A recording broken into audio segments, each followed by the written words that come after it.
വിമോചന ദൈവശാസ്ത്രവും അതിൻ്റെ ഓർമ്മയ്ക്കായി ഒരു സംവാദ ഗ്രന്ഥവും.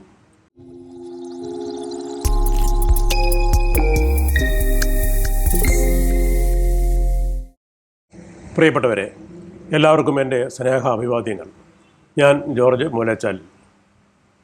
സത്യധ്വനിയുടെ ഈ എപ്പിസോഡ് തികച്ചും വ്യത്യസ്തമായ ഒന്നാണെന്ന് ആദ്യമേ പറയട്ടെ. ഇത് ഒരു കാലത്ത് കേരളത്തിൽ അലയടിച്ചിരുന്ന വിമോചന ദൈവശാസ്ത്ര പ്രസ്ഥാനത്തെപ്പറ്റിയും അതിനെ വിമർശനാത്മകമായി വിലയിരുത്തിക്കൊണ്ട് നടത്തപ്പെട്ട ഒരു സംവാദ പരമ്പരയുടെ സമാഹാരമായി പ്രസിദ്ധീകരിച്ച ഒരു പുസ്തകത്തെപ്പറ്റിയുമാണ്. 1970 മുതൽ 1990 വരെ ഒട്ടേറെ ദരിദ്ര ജനവിഭാഗങ്ങൾക്ക് പ്രത്യാശ പകർന്നും നിരവധി ജനകീയ പ്രസ്ഥാനങ്ങൾക്ക് ജന്മം നൽകി പ്രവർത്തന നിരതമാക്കിയും സമരാഗ്നി പടർത്തിയും നിലനിന്ന ഒരു ചിന്താ പദ്ധതിയായിരുന്നു വിമോചന ദൈവശാസ്ത്രമെന്ന് ഇത് ശ്രവിക്കുന്ന ഏറെ പേരും ഓർമ്മിക്കുന്നുണ്ടാകും എന്ന് ഞാൻ കരുതുന്നു. വിമോചന ദൈവശാസ്ത്രത്തിൻ്റെ വക്താക്കളും പ്രയോക്താക്കളുമായിരുന്ന ഒരുപറ്റം വൈദികരും കന്യാസ്ത്രീകളും നേതൃത്വം കൊടുത്ത കേരള സ്വതന്ത്ര മത്സ്യത്തൊഴിലാളി ഫെഡറേഷന് തീരദേശ മത്സ്യത്തൊഴിലാളി സമൂഹത്തെ കേരളത്തിൻ്റെ തെക്കേ അറ്റം മുതൽ വടക്കേ അറ്റം വരെ സംഘടിപ്പിക്കാനും സമരോത്സുകരാക്കാനും കഴിഞ്ഞു.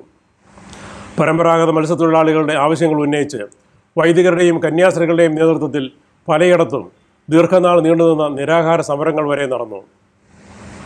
സഭാധികാരികളുടെ വിലക്കുകൾ വകവയ്ക്കാതെയാണവർ സമരരംഗത്ത് ഇറങ്ങിയത് എന്നത് സഭാധികാരികളെ വല്ലാതെ വിറളി പിടിപ്പിച്ചിരുന്നു. തീരദേശത്ത് മാത്രമായിരുന്നില്ല, തൃശ്ശൂരിലും കോഴിക്കോട്ടും കോട്ടയത്തും ചങ്ങനാശ്ശേരിയിലും പാലായിലുമെല്ലാം വിമോചന ദൈവശാസ്ത്രത്തിൻ്റെ അലയടികൾ അക്കാലത്തുണ്ടായി. അതിൽ ഏറ്റവും ശക്തമായിരുന്നത് കോട്ടയം ആസ്ഥാനമായി രൂപം കൊണ്ട CSI മധ്യകേരള മഹായിടവകയിലെ ജനകീയ വിമോചന വിശ്വാസ പ്രസ്ഥാനമായിരുന്നു. അതിൻ്റെ ഭാഗമെന്ന പോലെ CSI യുവജന പ്രസ്ഥാനവും രൂപം കൊണ്ടു. തൃശ്ശൂരിലും പാലായിലും ചങ്ങനാശ്ശേരിയിലും വിമോചനവേദി എന്ന പേരിലാണ് വിമോചന ദൈവശാസ്ത്ര പ്രസ്ഥാനങ്ങൾ രൂപം കൊണ്ടത്. അവ പ്രവർത്തിച്ചത് മുഖ്യമായും സഭയ്ക്കുള്ളിലെ ഒരു തിരുത്തൽ ശക്തിയായിട്ടായിരുന്നു. തിരുവല്ല കേന്ദ്രീകരിച്ച് ഡൈനാമിക് ആക്ഷൻ എന്ന പേരിൽ ഒരു സെൻറ്ററും അതേ പേരിൽ തന്നെ ഒരു മാസികയും കൂടാതെ ഒരു സാംസ്കാരിക വിഭാഗവും പ്രവർത്തിച്ചിരുന്നു. വിമോചന ദൈവശാസ്ത്ര മാസിക എന്ന വിശേഷണത്തോടെ തന്നെ ആലപ്പുഴയിൽ നിന്ന് ഓറ, അതായത് ഓർഗൻ ഫോർ റാഡിക്കൽ ആക്ഷൻ എന്നൊരു മാസികയും പ്രസിദ്ധീകരിച്ചിരുന്നു.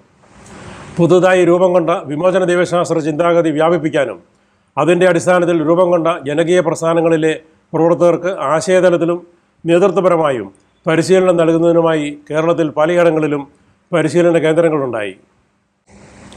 കോട്ടയം ജില്ലയിൽ കാണക്കാരിയിൽ പ്രവർത്തിച്ചിരുന്ന വികാസ് ഇൻസ്റ്റിറ്റ്യൂട്ട് അവയിലൊന്നായിരുന്നു. ഈ സ്ഥാപനത്തിൽ 1984 മുതൽ 1995 വരെ പ്രവർത്തിക്കാൻ എനിക്ക് അവസരമുണ്ടായി. ആ കാലയളവിലാണ് വിമോചന ദൈവശാസ്ത്ര പ്രസ്ഥാനങ്ങളുമായി ബന്ധപ്പെടുവാനും അവയ്ക്കെല്ലാമൊപ്പം വളരെ പരിമിതമായ രീതിയിലാണെങ്കിലും സഹയാത്രികനായി പ്രവർത്തിക്കാനും എനിക്ക് അവസരമുണ്ടായത്. അങ്ങനെ ഞാൻ നേരത്തെ പരാമർശിച്ച എല്ലാ പ്രസ്ഥാനങ്ങളുമായും സ്ഥാപനങ്ങളുമായും പ്രസിദ്ധീകരണങ്ങളുമായും അവയുടെ എല്ലാ സാരഥികളും പ്രവർത്തകരുമായും ബന്ധപ്പെടാൻ എനിക്ക് കഴിയുകയുണ്ടായി. കൂടാതെ വിമോചന ദൈവശാസ്ത്രത്തെപ്പറ്റി കൂടുതൽ മനസ്സിലാക്കാനും അവസരം ഒരുങ്ങിക്കിട്ടി. 1968 തെക്കേ അമേരിക്കൻ രാജ്യമായ കൊളംബിയയിലെ മേഡയിൻ നഗരത്തിൽ ചേർന്ന ലാറ്റിൻ അമേരിക്കൻ മെത്രാൻ സമിതിയുടെ സമ്മേളനത്തിലാണ് വിമോചന ദൈവശാസ്ത്ര പ്രസ്ഥാനം ബീജാവാപം ചെയ്തത്. ലാറ്റിൻ അമേരിക്കൻ രാജ്യങ്ങളിലെ ക്രിസ്തുമത വിശ്വാസികളിൽ ബഹുഭൂരിപക്ഷവും നിർദ്ദയമായ ചൂഷണത്തിന് വിധേയരായി ദാരിദ്ര്യത്തിൻ്റെ ചുഴിയിൽപ്പെട്ട് നട്ടം തിരികുകയാണെന്നും കൂടാതെ മനുഷ്യാവകാശങ്ങളും പൗരാവകാശങ്ങളും നിഷേധിക്കപ്പെട്ട് രാഷ്ട്രീയ അടിച്ചമർത്തലിൻ്റെ ഇരകളായിരിക്കുകയാണെന്നും മെത്രാൻ സമിതി വിലയിരുത്തി. തങ്ങളുടെ വിശ്വാസ സമൂഹത്തിൻ്റെ ഭാഗമായ ഈ സഹോദരങ്ങളുടെ മോചനത്തിന് വേണ്ടി അവരോടൊപ്പം നിന്ന് പോരാടേണ്ടത് തങ്ങളുടെ പ്രാഥമിക ക്രൈസ്തവ ധർമ്മവും ചുമതലയുമാണെന്ന തീരുമാനത്തിൽ മെത്രാൻ സമിതി എത്തിച്ചേർന്നു. ചൂഷിതരോടും നിന്ദിതരോടും പീഡിതരോടും ഒപ്പം നിന്ന് അവരുടെ വിമോചനത്തിന് വേണ്ടി ത്യാഗപൂർവ്വം പ്രവർത്തിക്കുവാനാണ് യേശുവിൻ്റെ സുവിശേഷം തങ്ങളെ ഉത്ബോധിപ്പിക്കുന്നത് എന്നും അതിനാണ് തങ്ങൾ വിളിക്കപ്പെട്ടിരിക്കുന്നത് എന്നും അവർ പ്രഖ്യാപിച്ചു. മെത്രാൻ സമിതിയുടെ ഈ യോഗത്തിലെ ചർച്ചകളും തീരുമാനങ്ങളും ക്രോഡീകരിച്ചും വിശദീകരിച്ചുകൊണ്ടുമുള്ള ഒരു പ്രമാണരേഖ പെറൂവിയൻ പുരോഹിതനും വേദശാസ്ത്രജ്ഞനുമായ Gustavo Gutierrez a theory of liberation എന്ന ശീർഷകത്തിൽ പ്രസിദ്ധീകരിച്ചു. ഈ കൃതി വിമോചന ദൈവശാസ്ത്രത്തിൻ്റെ മാനിഫെസ്റ്റോയും മാഗ്ന കാർട്ടയുമായി അംഗീകരിക്കപ്പെട്ടു. അങ്ങനെയാണ് പിന്നീട് ആഗോള കത്തോലിക്ക സഭയെയും മൂന്നാം ലോക രാജ്യങ്ങളിലെ പ്രതിരോധ മുന്നേറ്റങ്ങളെയും ഇളക്കിമറിച്ച വിമോചന ദൈവശാസ്ത്ര പ്രസ്ഥാനം രൂപപ്പെട്ടത്. ഏകാധിപത്യ ഭരണകൂടങ്ങളുള്ള ലാറ്റിൻ അമേരിക്കൻ രാജ്യങ്ങളിൽ വമ്പിച്ച പ്രക്ഷോഭങ്ങൾക്ക് വിമോചന ദൈവശാസ്ത്രം വഴിതെളിച്ചു. വിമോചന ദൈവശാസ്ത്രത്താൽ പ്രചോദിതരായ വൈദികരും കന്യാസ്ത്രീകളും അൽമായരും പാർശ്വവൽക്കരിക്കപ്പെട്ട ജനവിഭാഗങ്ങൾക്കൊപ്പം അണിചേർന്ന് അവരുടെ വിമോചനത്തിനായി പോരാടി. ലാറ്റിൻ അമേരിക്കയിൽ പരിമിതപ്പെട്ട് നിന്നില്ല വിമോചന ദൈവശാസ്ത്രത്തിൻ്റെ ഈ സ്വാധീനം. കത്തോലിക്കരുള്ള മറ്റ് മൂന്നാം ലോക രാജ്യങ്ങളിലേക്കും അതിൻ്റെ സ്വാധീനം അതിവേഗം പറന്നെത്തി പ്രതിരോധ സമരങ്ങൾക്ക് തിരികൊളുത്തി. അങ്ങനെയാണ് കേരളത്തിലെ സാമൂഹിക രാഷ്ട്രീയ മേഖലയിൽ വിമോചന ദൈവശാസ്ത്രം ശക്തമായ ഒരു സ്വാധീനമായി തീർന്നത്. തുടക്കത്തിൽ സൂചിപ്പിച്ചതുപോലെ വളരെ ത്യാഗോജ്വലവും ഊർജ്ജസ്വലവുമായ പ്രവർത്തനങ്ങളാണ് കേരളത്തിൽ, പ്രത്യേകിച്ച് തീരദേശ മേഖലയിൽ വിവിധ വിമോചന ദൈവശാസ്ത്ര പ്രസ്ഥാനങ്ങൾ കാഴ്ചവെച്ചത്. സുഹൃത്തുക്കളെ, ഇനി ഞാൻ ഇതുമായി ബന്ധപ്പെട്ടുള്ള എൻ്റെ ചില അനുഭവ ചിന്തകൾ പങ്കുവയ്ക്കുകയാണ്. കേരളത്തിലെ വിമോചന ദൈവശാസ്ത്ര പ്രസ്ഥാനങ്ങളുമായി 1986 തുടങ്ങിയ എൻ്റെ എളിയ സഹയാത്ര 1989 വരെ വളരെ അനുഭവപൂർവകമായിരുന്നു. എന്നാൽ തുടർന്ന് അങ്ങോട്ട് വിമോചന ദൈവശാസ്ത്രത്തെയും അതിൻ്റെ അടിസ്ഥാനത്തിൽ പ്രവർത്തിക്കുന്ന പ്രസ്ഥാനങ്ങളെയും വിമർശനാത്മകമായി നോക്കിക്കാണേണ്ടതുണ്ടല്ലോ എന്ന് തോന്നി. അതിനുള്ള കാരണങ്ങൾ ഇവയായിരുന്നു. ചൂഷിതരോടും നിന്ദിതരോടുമൊപ്പം നിന്ന് അവരുടെ വിമോചനത്തിന് വേണ്ടി ത്യാഗപൂർവ്വം പ്രവർത്തിക്കാനാണ് യേശുവിൻ്റെ സുവിശേഷം തങ്ങളെ ഉത്ബോധിപ്പിക്കുന്നത് എന്നും അതിനാണ് തങ്ങൾ വിളിക്കപ്പെട്ടിരിക്കുന്നത് എന്നും കൊളംബിയ മെത്രാൻ സമിതി പ്രഖ്യാപിച്ചിരുന്നുവെങ്കിലും അതിൻ്റെ മുന്നോട്ടുള്ള പ്രയാണത്തിൽ വിമോചന ദൈവശാസ്ത്രം ആശ്രയിച്ചത് യേശുവിൻ്റെ വിമോചന ദർശനത്തേക്കാൾ മാർക്സിയൻ ദർശനത്തെയും സാമൂഹിക വിശകലനത്തെയും വർഗസമര സിദ്ധാന്തത്തെയും ആയിരുന്നുവെന്ന് ഞാൻ തെളിഞ്ഞു കണ്ടു. അതായത് മാർക്സിൻ്റെ മൂലധന സിദ്ധാന്തത്തെ അടിസ്ഥാനമാക്കിയുള്ള ബൈബിൾ വ്യാഖ്യാനമാണ് അത് അധികവും പിന്തുടർന്നതായി കാണാൻ കഴിഞ്ഞത്. എന്ന് മാത്രമല്ല, യൂറോപ്പിലെ വ്യാവസായിക വളർച്ചയുടെ സാഹചര്യത്തിൽ അവിടെ ഉദയം കൊണ്ട മാർക്സിയൻ സോഷ്യലിസ്റ്റ് കാഴ്ചപ്പാടിനെ തികച്ചും വ്യത്യസ്തമായ മൂന്നാം ലോക സാഹചര്യങ്ങളിൽ ഉദയം കൊണ്ട വിമോചന ദൈവശാസ്ത്രം ആശ്രയിക്കുകയെന്നാൽ അതിൽ മൂന്നാം ലോക സാംസ്കാരിക തനിമയുടെ അഭാവമാണല്ലോ വെളിപ്പെടുന്നത് എന്നും തോന്നിത്തുടങ്ങി. സംഘടിത തൊഴിലാളി വർഗത്തിൻ്റെ ശാക്തീകരണം മാത്രം ലക്ഷ്യമിടുന്ന മാർക്സിയൻ വർഗസങ്കല്പത്തിൽ വരാത്ത മൂന്നാം ലോക രാജ്യങ്ങളിലെ അസംഘടിത പരമ്പരാഗത മേഖലകളിലെ തൊഴിലാളി വിഭാഗങ്ങളെ കൂടി സംഘടിപ്പിച്ച് വ്യവസ്ഥാപിത ഇടതുപക്ഷ രാഷ്ട്രീയത്തോട് അടുപ്പിക്കുക എന്ന കങ്കാണിപ്പണിയല്ലേ വിമോചന ദൈവശാസ്ത്ര പ്രസ്ഥാനങ്ങൾ പരോക്ഷമായി ചെയ്യുന്നത് എന്ന സംശയവും ഉടലെടുത്തു.